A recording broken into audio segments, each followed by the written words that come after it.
नमस्कार मित्रों, आप सभी को चैत्र नवरात्र और नव संवत्सर की बहुत बहुत शुभकामनाएं, मंगल कामनाएं।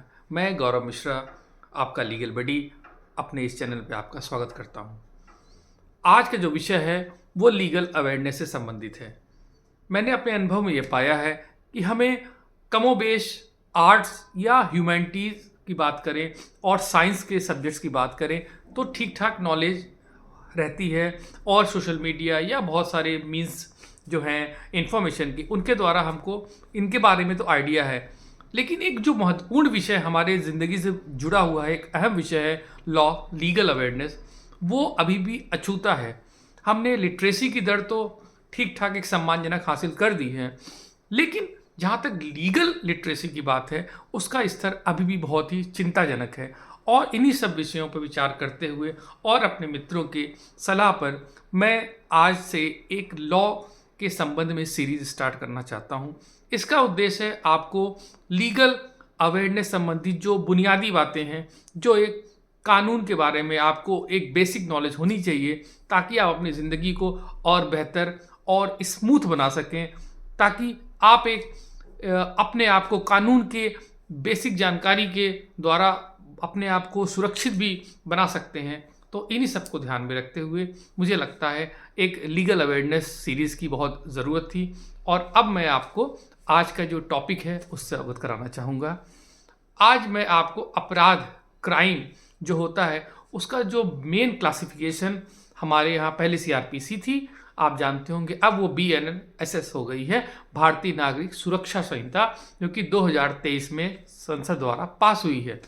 तो इसमें जो क्लासिफिकेशन किया गया है अपराध का, क्राइम का, अगर एक होता है जो सीरियस नेचर का क्राइम होता है और एक तुलनात्मक रूप से उतना संगीन नहीं होता।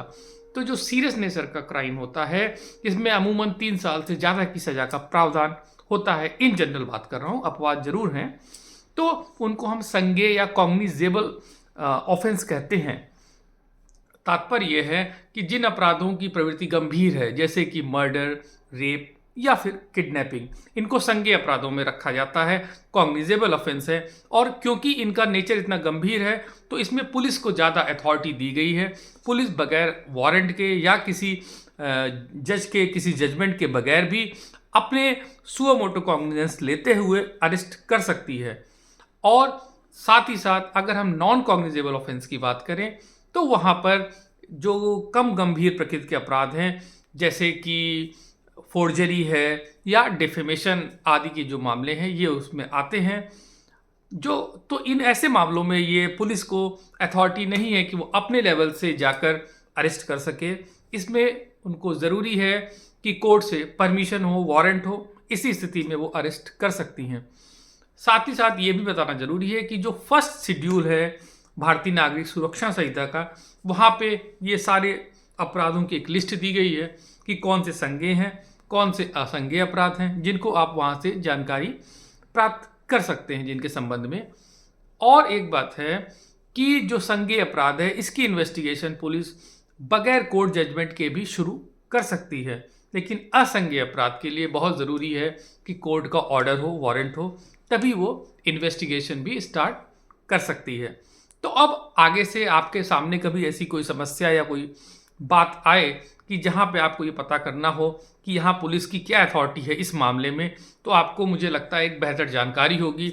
और ख़ासकर असंज्ञेय अपराधों को लेकर वो चिंता का स्तर नहीं होगा जो संज्ञेय अपराधों में है, क्योंकि यहाँ पर पुलिस के लिए एक रेस्ट्रिक्शन है। और जैसा कि आप समझ भी रहोगे वर्गीकरण क्यों किया गया है।